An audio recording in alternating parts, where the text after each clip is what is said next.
Shemama Yankopa Shiramomi Mobibia Draba Sikka 89.5. And you may don't see a Casabo so and you may and some who do I and Sakan if you some of our falas or Koja was also the Amaya Trassi. Ye but you jam at the some Sakasebo near Caseboy. Information centers are top at Yama for 8 Yabiaba for Consia SikkaFMonline.com. African Radio no more than Ghana Casebo in our Facebook Live. Sikka FM 895 Live. YouTube is Sikka FM 895 Official. Afai TikTok any Twitter ni nyina as Sikka FM. Tini Radio yakasebo nam ho. Anwumere yi sam ho do ya de som no de adum akotene bi ene se. Ghana mampani na adodankwa akufuado se wo ka kire woni a Esresa ba amamra na ntina ntu constitution ya sakra mu no aka kire mu se amamra na nya mfinsu aduasa anya hwekura no yesomdwa yekuta no emra na boa bi Ghana Private Road Transport Union of Way ono we see abando tobu ti o so beje no ehun se ka bi wo mu no wanka kra na no etisen na enwachi mampani na adodankwa akufodo sanso de atodwasa wo wairechemu wo gidie mapase Ghana economy ebasanso ababeja track wine so easy you for na the sia de omo music about na mo hwe de mu se won na odi won kapa wo benya ye 5 billion CDC emu nsem etesai ayimra nsem bi ka bodem ho ne yasim konwa ya bakenkan ede asom Mrantie nua ba maame efum wa kafena mene Burma Sam Kofi Dagla GD asado track wine papa ye kwagina so aba ne abesom Sikka FM track wine yani yakro 89.5 Sikka FM Sikka FM 89.5 Yes Suma Santima Sikka FM 89.5 Yes Suma Santima Yes Suma Santima ne Ghana ma ye wiase nyira ka wa fai ma ye nwura esomne mo ankasa Bula Fashion Center ye kase boy ho ka nyira da wono na wa fa ye frase e wo mampani na adodankwa akufuado akache mampani ade atodwasa wonim sa economy no atete apansam agensre pani pataku ye de ensa wura botom ense hwe so sidi haban kura ni ebi ni ebotom ya chiama na sidot ye huso na so mampani se wogidi ma papa se ye economy no kakra basanso ba besi track one so na chese anyini ade akode nim te sade wo batena so afimpino ani edu so eba na economy ni ye na nanso bibi free so abate bayira hubam atoda bia ne ase ya hu de free so bate bayira hubam na we de ya hunu ye mampani se ya hunu ade ko de free so bate bayira hubam ko video abrasha yukre wo twitwa bayira hubam ni nyina ama bayira yi nyina ada ne atwa sa ha bayira no ni nyina ya nkasa nko amo na pani na nado dan kwaku faru se owo gidie se ye economy no ebesanso anyini ebegya na so na anyini akonanim ama Ghana fo ye ho atoyempa na we no sa ebebo so a enyu ono nkwa na nado de wantumi nya fort emom Ghana fo nyina ohia chita ye nyina ne yemmo no na wantumi empaja economy ni ensi babiye na emododo de ne ye nyina da yensa entumi enkam mampani na adodankwa akufado de nsam atudwa bra na eye food processing company ye friend say GB Foods mampani na adodankwa akufado wo bia no commission e no de sansemi atudwa yentie ne ntaso. When we assumed office in 2017, my government put in place measures to reduce the cost of doing business and improve the business environment. We were modestly successful in making the Ghanaian economy not only one of the most business-friendly economies in Africa, but also one of the fastest-growing economies in the world between 2017 and 2020, averaging 7% GDP annual rates of growth, up from the 3.4% rate we inherited in 2016, the lowest in 2 decades. In spite of upheavals on the global economic terrain, our goal remains constant, and that is to unleash the innovative and entrepreneurial instincts of the Ghanaian private sector to drive rapid growth and job creation. I am confident that we will realize this important goal. Ghana mampani na adedankwa akufwado ena yetene nkai ena wachesa economy ni de be bounce back na ni nyina da wo hia ye nyina ye moa ye nyina ne beboa no na economy no etimi a bounce back. Ebusefo kase no na bede ko Ghana Private Road Transport Union GPRTU akache na se antemu a eneja Ghana mampani wo mode abato abandisa tobu tino a obode ko ya je na Ghana fo bi no kura ebo ne pense ni ade a mo je se e wo se eba na ebo Ghana fo gina se ne AKT employment mebi no no no oboyifu azesi obode beto animu se tobu tino mo sa de ibo ne no ana GPRTU ko no enso je se aba no ehye no a wo se opeso sa de ba ade a niji wo mu pa na so ensanka bi mu na so nka ne o mu ehia na fe o mo de to animu na mo kasa kari na mo se beboa na ansakro na ban no atuma ye bibisa na ni nyina ayese ntumu foforo wade abato butu so a ese achenkafo won ebefa sa bia ya ye di to butu ro ese ba no ana wo chese esa kwantempon na o ba gi se increment ni nyina no ade se nka mo ne ni hia na fe o mo nya ho anobaba ye na eno ana ebeto edwa mo chese moto riders for no moto by for betu 50 pesos so sanso na se wo ma use saloon cars no so betu 1 cedi ana fe wo ma mo use medium cars ahodo ti se bia tractor mo na ade nyina cars kuta gusu akese no ni nyina so betu 3 cedi se ni ade na afi aboa ma ya kwantempon so anso akoso tobu to sensema ne no ele nam so ba industrial relation officer edima GPRTU Abbas Moro ana so di abana de ban ye nyese bia omuti akra nemom no ma bia na omuhwe ni mu se kabano enyen odi yentie. We are most people who use the road. I'm not saying those who are private cars doesn't use the road, but we are stakeholders. And we feel we should be consulted for our input because we have some grievances about how many times we've been paying on using the roads. For example, if you ply your route from Kaswa to Accra or from Abure to Accra, the shortest distances, and you have to maybe have about 5 trips, meaning you pay 10 times. You can imagine if this doesn't come from the sales you are going to make to the car owner or whichever transport organization you belong to, but it's going to come from the pocket of the driver. So this and some other things are the reason why we thought we should be consulted for our input. In any case, the price itself is not anything to pick that we will be crying about it. I was for any industrial relation officer, my GPRTU, Abbas Moro, no so, Abani said, Yapa, na, and Sankabi no Muhiapano, and Abano intimate, and woman increment in a year, only in the ma mentoa kasebono asoi na Gimpa womo aye 2023 edition of Formula Conference just afia bi omo ye 2023 die eno omo ye mampani na adodankwa akufado Gimpa photo nsafra ne dwumadie na se na sanse mampani ne dwumadie edoso nti wono ankasa mu antimi anko na nanu disam eno obu ye edema deputy attorney general ora Alfred yabo atua so nko kenkan ne dwumadie no ase na okoye no ora Alfred yabo atua sem mampani na nadodankwa akufado se onanso wate bi watete se amanfo keka se amamra 1992 constitution eye aboye pa ye body shimaya tosu naimu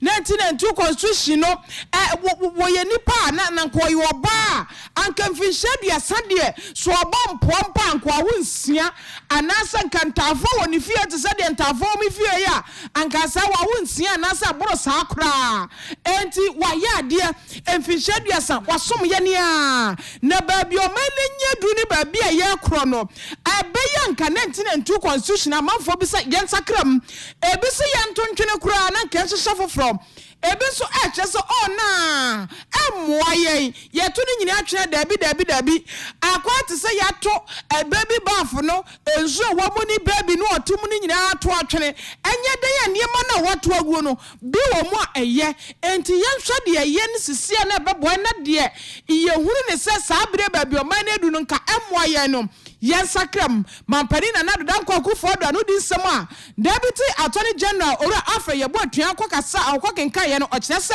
wonu de sa adwenche na amanfo cheche na no watene de won foso papa esanse enfi shedua sani a amamra ne ntene ntu constitution e ba ye no anya hwekura abo wo mai pa wanya hwekura na nya sumdwa yakutamu asumdwa sese yakuramu ya ye ni agi wo ho ye nyina ye ndwa ye bufa so ye koba nyina constitution na ma ya sa asumdwe no enti se nei wo bi gya baabi abaka se constitution ye ntontwene ni anya foforo ye ntutu bi mfirim ni yemfa bi hihemu a safo no ayomadwe nkyere de ne so no na de wonfa so sa yenti ensama mampani na danko kufaru kruche ya deputy attorney general ora Alfred yabu atua ekokenka gempa dwumadi na se yenti no. Our constitution is indeed a living organism which is capable of growth, and grow it must. In the recent past, there have been several calls for the wholesale amendment of our 1992 constitution from different quarters. It is on record that I am in principle against such wholesale amendments of our constitution, but that is not in any way a suggestion that our constitution is perfect. It is perfectly imperfect, and it is through conferences like this that legal and political scholars and other academics and professionals can deliberate on the future of our constitution and come out with practical proposals. The 1992 constitution was intended to be enduring and foundational. It was not, however, meant to be immutable. Fellow Ghanaians, in conclusion, my government is committed in ensuring that the value of the peace and stability we have enjoyed in the past 3 decades as a result of the operation of the Constitution is projected in every discourse, policy, and development projects. Because we understand the role of economic growth in our country's democratic progress. Se omai beye ya na efriye nara, enti moye brayi ebe ya efriye nara. Ebe ya efriye mampani na nado danko akufado si antuni nyina ntwene na nya foforo na emom sede amanfo church agena nka sakra ba bi sada no kra no da ko ne de ye oho ebi adwumadie bi ase ente se ne wo mo aben wo mramu ne sa ne ma no wo nyina ba ka kadwena bomo a enu achi na a chairperson at the National Commission on Civic Education, NCC, chairperson, I don't know, Madam Kathleen Ade, what also Akasaya, na Ninkasa Mono, and watches the Yadrin, him, so constitution, yes, Sakra, and the Bemo were may, I've done yes, Sakra, and the Bemo may, Yadi, Yakosia Hong Kwa, I'm here, na am wying. The country's economic performance for the last 30 years under democratic rule is vastly superior to the 30 years of largely military rule which preceded it. This is indisputable. That said, it is also indisputable that we live in a time of restlessness and discontent, with a unanimous clamor for constitutional amendments that will ostensibly resolve all our problems. So by all means, let us amend the Constitution if we must. However, let us also make sure that the amendments actually cure the ills we seek to eradicate. We are all keenly aware that many of the problems plaguing our society will not be resolved by constitutional amendments. So, for example, what sorts of constitutional reforms beyond the plethora of existing laws will make us more law-abiding citizens? Which constitutional reforms will ensure that people who are already paid to deliver government services do not extort arbitrary fees before providing those services to citizens? Which constitutional reforms will fill our hearts with true humility and make us cherish fearless honesty as prescribed in our national anthem? Truth is, we could set ourselves up for great disappointment if we proceed as if the constitutional reforms will resolve all the pertinent challenges we face as a people. Eti ya adresa ya hawo nyina constitution nti ansesa constitution yasesa bibia be ye dia ahwe yi na akwafa wo ha bebre e de aba ene ati ye chairperson e de ma SCC Caroline Adi ma yanko ECG for akache na bia ye wura gina ese udi se omo ebo ye ho ban e won kade asem pa na aboa ma yenso ye ne ni kade nyina atuma aboa na no ano mudwuma de omudi ne kwaso koso de aboa ma nyina no eja adwuma mu ye nyina se ka wo mo fo wode won kapa no ano wo chese sia de ade ba ko obe nyina ese obe hwase na fe wa hwe na omagasa apesika botena wom ede wom nyina agege de afi omanfo a won ede sa ECG for nyina eka no na bra on no Monday March 20th to April 20th no na fe won won de on kanyina no anode to man fo nyina ni Sikka botena ka man fo nyina e de won wo pepa 5 billion Ghana cedis yo ana wo pepa na no ana wo chese ese abadwuma fo nyina binim wo a ka wo de won se twobo wo mu kra mu ntumi na no ana mo chese sa no ma ye wo be yi e de aboa ama wo maso ye no nyina akoso e wo brako a wo mo hwe ni mu se 5 billion Ghana cedis na mo pe no eno ana mo chese on be ye power distribution company bia wo mo ti na fe team no a eno akasa e be wurawura mantua ene bia na aboa ama mo Sikka botena mo page na atimi akoso ne no ana mo de to mo fo gina eni se sia de e be na duo no ehiama wo bia se won kana wode ne gina obekoso na wage na no ana mo sisu bio se 20th March no de e go 20th no April de bosome bako ana mo yire siwa omo de AS adwumadi we gina ne no e nam so ema manager external communication edi ma ECG Laila Abubakari wano edi nsembi eto nsentwefo edi na yintie. We are embarking on this revenue mobilization because ECG is being owed a lot, especially in the past few months where we've encountered some problems with our system. So we have a lot of money locked up. And so we are trying as much as possible to encourage our customers to pay their bill, especially those who are paid. For the prepaid, we don't have any problem because as it is, you buy and then we get our money. But for those who are postpaid and from the special load tariff company, they have to pay some bills. So we are being very proactive. And we've requested that the top management walk the talk. So we are closing down our head office and most of our regional offices so that the general managers, the directors, and the managers can physically go and collect the money from these people who owe us. We know that there's been an issue where sometimes state-owned enterprises take their time in paying some of their bills. And so this time we are hoping that when they see some of our directors, our managing director, our general manager, they will know how serious we are because we have to collect the money to be able to help in the whole agenda for recovering the economy. And so if these monies remain with these people, it will be a problem generally for the whole expenditure that we have for the year. It's important that we be proactive and actually physically visit these enterprises and companies and homes and people who owe us, collect our money. We are being owed about 5 billion Ghana cedis, 5 billion Ghana cedis, and we are looking at 100% collection. That is the target. The MD has set his target so high because the board is tasking him to collect all the money in 30 days. And so our target is 100%. So we're hoping that by the end of the exercise, which is going to be on the 20th of April, we would have collected 5 billion or even more. That's almost some occasion, and it says, "Yeah, the move free as yeah, Omoyad office, no, and a region, Omasia to two enough for almost a penny for Wakati, Mubia, a man inquire a question and touch Nibia, or now we can what do or no, what you at the near TAA manager, external communication, the ECG, Laila Abubakari. But manager, yeah, good evening. I be more the car, Cassia, a year, more money in Korea, yet, 50 cities, 70 cities, no. I got you. I say, every money I cut your boy and Kazangaza. Move money in Sihona Monyeje. Why? Monyeje. And then I prepared the above first, no, the 50 cities granny a bit chum. Now, why are a 10 pesos going to Ketua be no more chum now. Nanson afford the cat to boy to set their work. I cut to boy, yea.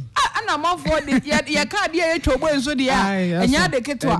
Oh, as I said, what I said, Tierney, a dear ma.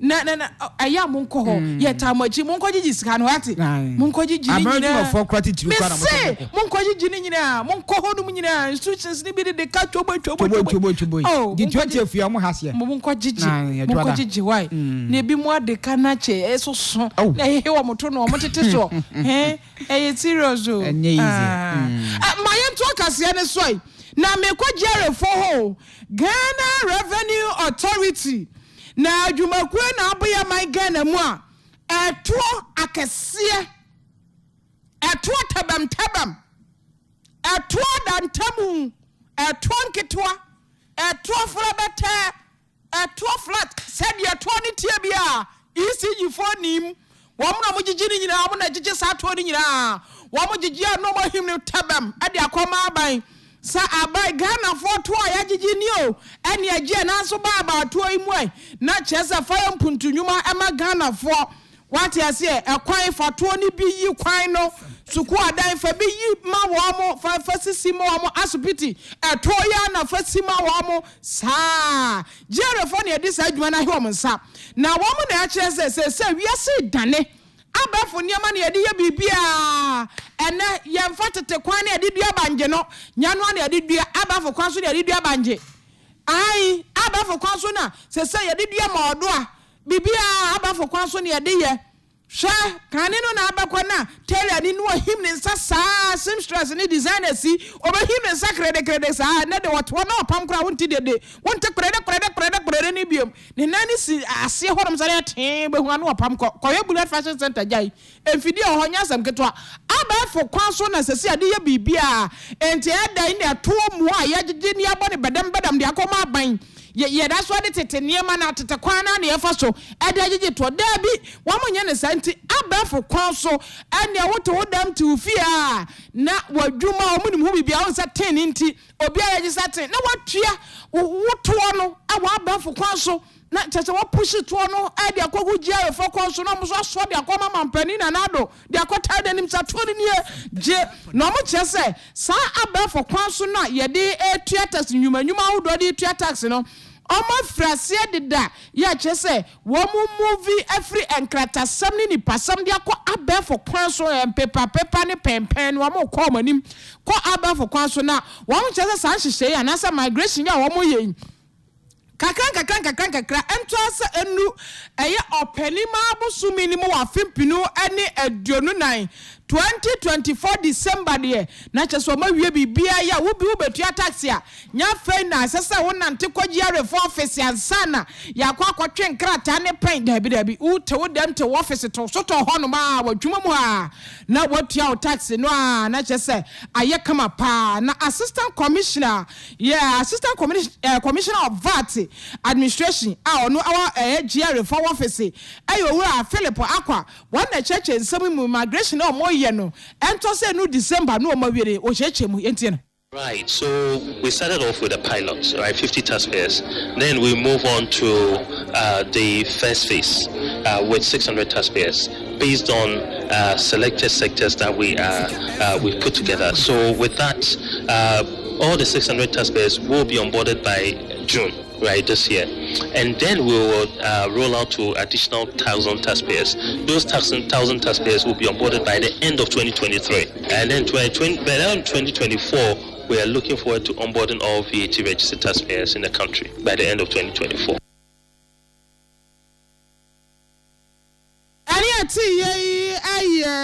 Commissioner ya wano ehwe taxes so ewa GRM na enu achi enu asan so eche se amanfo akeka se GRM for ahyeda enu omu wenu nkofo peso omu gu nkofo nyuma de abrofo fa no rich hunting no wo mu yebi wo madam wo abaifo enu amotete no peso omu gu nkofo juma enu ya Honorable Kennedy akompra ko wa hina Japan kura ba be kabi se Jerry Fadi omoye no nani nya ho kura mpeso omugu da djuma nanu na Jerry for echese da bi o wo mun share da so mpeso omugu bi adjuma na emom wo be bi ese fata so otua to ne him to no kogu na nado anim no wo ya akro no mpeso otua cha to no nye se bi opeso mgo obi adwuma. It's not in GRA's interest to arrest taxpayers, right? But the law is clear, right? So when we carry out our mystery shopping exercises and we realize that some taxpayers are not complying with the law, we have no option but to enforce the law. So it's part of the diligence that we do to ensure that the system is used. In fact, we have taken our time. That's why we started with pilots. We didn't start with 1,000 or 2,000 taxpayers. We just started with 50 taxpayers. And just to test and make sure that the system is robust enough. And aside that, we also wanted to make sure that those that we've piloted the system to are using the system, by which reason we did the test purchases. So this is not to witch hunt anyone. It is only to the extent of making sure that we apply the law to its full extent, right? So if we onboarded you and you're supposed to issue an invoice and you do not, right, that's an infringement of the law. Right, and for that matter, we have to apply the law in that respect.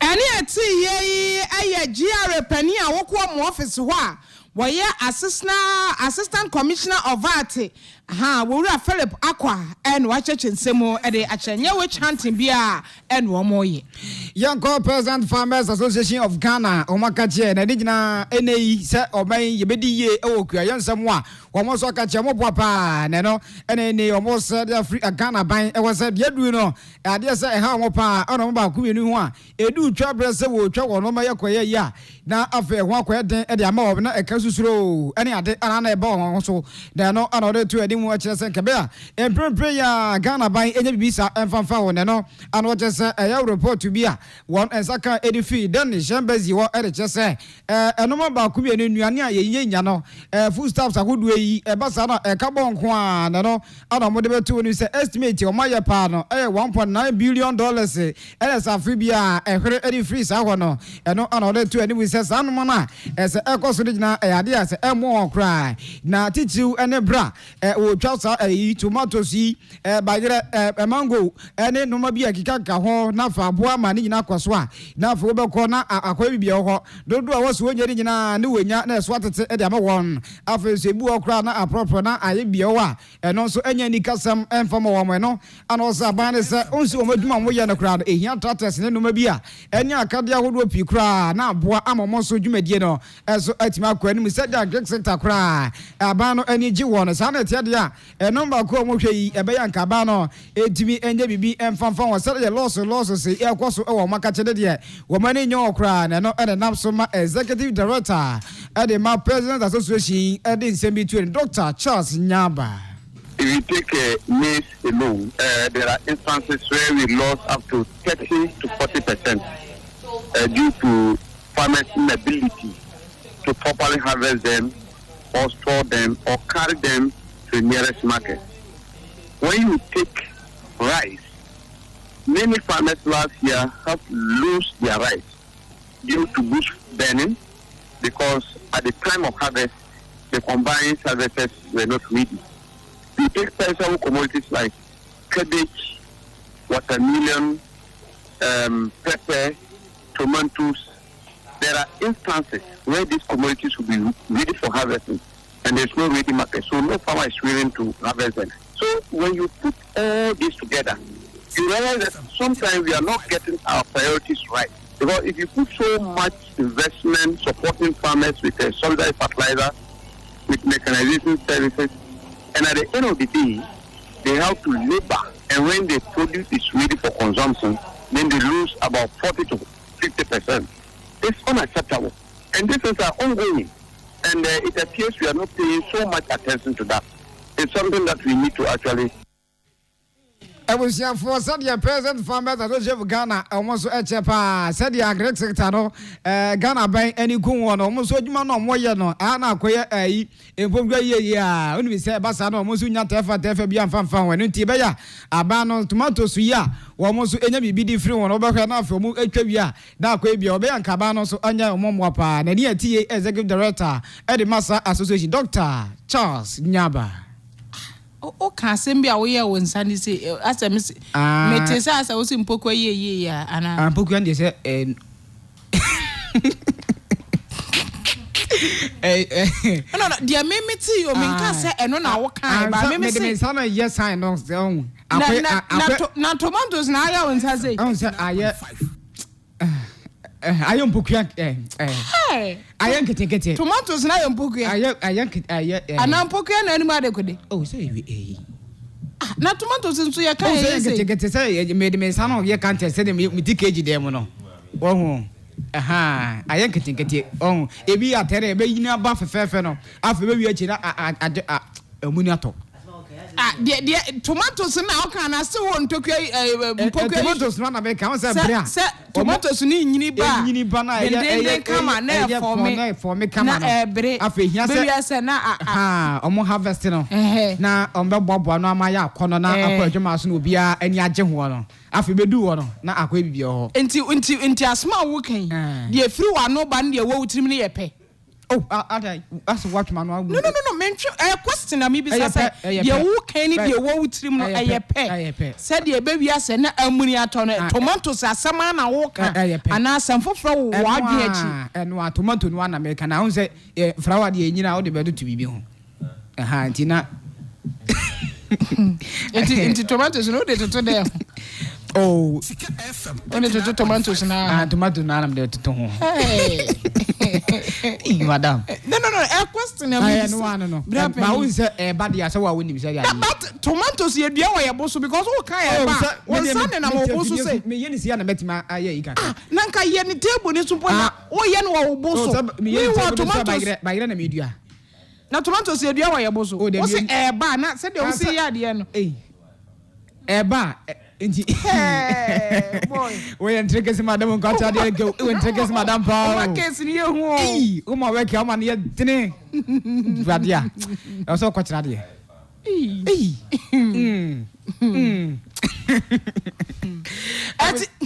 What do you call? I was a focus. You know, you see now, what for us, and you may bullet for the center. Or madam, yeah. Yes. Bullet. And now, Mr. Jimmy Dean, 100%. I will Facebook and so Bullet Fashion Center. And now, my Jimmy Dean. Hey, where you? Oh, yes. What on you added that home? What on that home? Are you know this is your boom web saying, no, a cross one. Bottom nest is a bono with colors. Don't put up your sign, it does so. Bottom nest is a bono. I don't want to be a sister. No, oh, I know you can say, I know Castano one amboa. Me to anyone tends to one. And I mean, say, I don't know. Bottom nest is a bono now. Size baby, people bomb and Sahuna, but yes, I'm away. You cry. I would bottom a bomb bono now. Hey, bullet on Sano Gradia. But hey, and you're thread on to the disease. Oh, say, bullet for the center. The son of Bossy be on yet, Jai, Franum 0242 76791 and 0248 746720. Bullets go for me out there, bra. Now, young pim from our now, so would you deeper? Young Kama Kasangwa, let your outfit do the talking part. Donation one, other with your for you go so Adam avoid the Akumakisi. The house surgeon one, yes, Kabota, $7,000 and the pedia from and China. I can't say your boss would be ho, what day, Debbie, yes, someone, boss when you're calling Prensa. You go so, yes, some was at mobile boy 440 594 569445. Baby, I didn't do it yet. I don't know for that. I can't crabby. You found so. And it's 440 594 Sikka FM. Any AD edges and Baba. Now, what are you going to say? And that Yano Jai. So one goes out to assume. Baman's woman, Embotina. What from Kodabush for Nina, that you say. Take by me and you know the buyer, Mammy for your Etnasia. A job of me, Fedabia, no 9 Ecopin Nuncian, Sakona Cassiano Abba. And when tea, open Munshimu, attend the American from 0244 666 288 0244 666 288 and 0260 76 0319. What that you say? Problem bia Fabra na yes of Pam. Okay, yo. Na tapa aposi for anasa court Tepa district court and a decree abatumanim omo chese wawura bi e friend say Ebenezer Ejei e champon ya dodo na friend wawa wadi finsha no aduasan watwe 38 years na wawa de anka fire driver dwuma na dimate na de enko station bo wawa wanya sa adwuma no ne 38 years nyina Ebenezer baabi nyamede na bedri wodidi awu awudie na Ebenezer adie na posifo a kyerɛ sɛ ye Criminal Offences Act na tintim na afia pema hankro ne aduosia no 1960 29 section 46 wabusu wadi awu no ane girlfriend wakuno na ye hiare de na ba bagina mra na no a Ebenezer sa wanye bema wadi awu ni wie no otilo wegwan wadwane kwade na chimfutro esen ayi kokohwede watwi break obi mankanfu ase na wo mo cheso omususu se wadwane aba behye enkawia na se baby ni mpatam ho baby an wo hye Ebenezer wutie me wo hye enkawia na baby ni a tepafo ehia fa ho kɔ na wadi awu ni de anyade a ye behwe osa se okɔ na mra ne twachi enti wo mo chese wo bia wo hu Ebenezer champon wadi mfihia aduasa nwɔtwe ne tentene bese anamo num no nuo posifo a watepase nuo mase frɛ wo mo ɛwɔ 0249 92 63 62 0249 92 63 60 aposifo se boa no mo nchi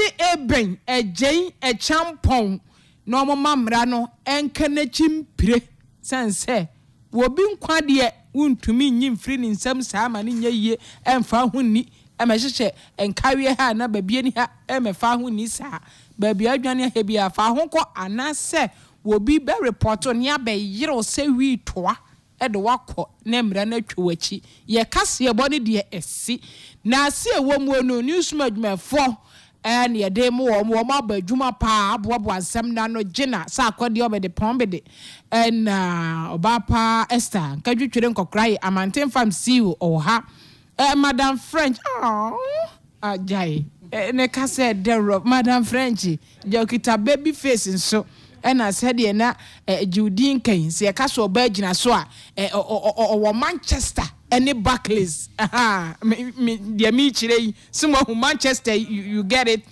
Madam French or Manchester kama pa and so dia jai wa fa ne ho say o ha na Ella under my umbrella ono so wa ha no say mema ne de akokwa sensemania chicken rasta akokwa international aka Madam Fubi ware o wo shi birthday chin wo fi ha e be che watum akokwa o wo shi birthday chin a e be che watum o ha ye nyina esem for your falas na kwaji abo akra 94 years aseria on kitapuma a 2004 branch ne ho kwame ofori abuaje emaya ni bi frɛ no bera chas ebi frɛ no ochase ebi frɛ no manchase ebi so frɛ no se chase na bra chase no a na me de bra chas o ho wo mu nyina aboa yen ɛna technician no daddy botu former elder botu kane no kenkan Bible register se de wasakra baby wadri de high kan wo kwaje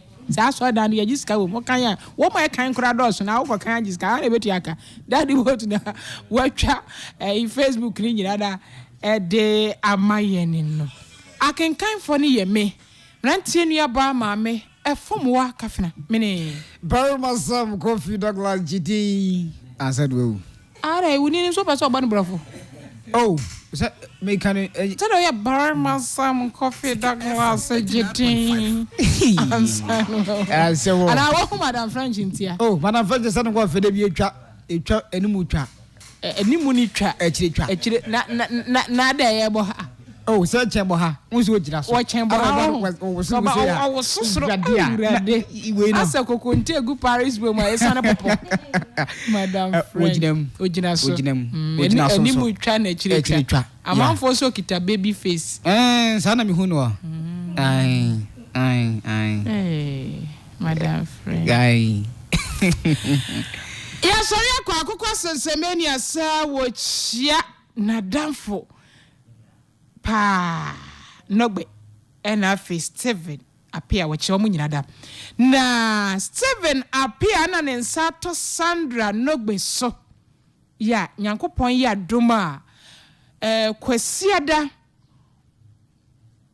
bosumi wo mu ye ne de toso enkono womo shira aware so Ratri Park enyasem ketokra enti Steven appear ene Sandra Nogbe mwankasa mwadamfo mu bibia akokwa sensemeni ase omaware so mamu nyina ware so nyankopon tonsupa enwuma wade so womamonwo bebre no nhyira mo nso onfa wade mu nhyira nyina da emfa ennomo na bra mu boa mo ho akowade nyankopon enim achi kakra saa na bibia enye successful na nso no nyame no enuonyam te Sandra and Steven akokọ se omamu nyina aware so se bihwini ho nti yenko oho yekodia ba menchia bizo friends of bizo mechian pa obo adwuma yes bullet ni o bullet there but endo me de ndia oboa egwade na akase amen me jimi kokro me 20 times me ko pehwe atade ni dia o de atade na me ko 20 times me yasuma me kwara pese bi suma na me ko ba atade no ko eye bullet fashion center o chane dia na se wakasa won so de wo aha what so what dia de so what so yeah what na dia so what did you say so etiye for Mr. Yeko na bullet aba o de dia ka nyina beto so wi a Tiago nso wo ho no ma o de comment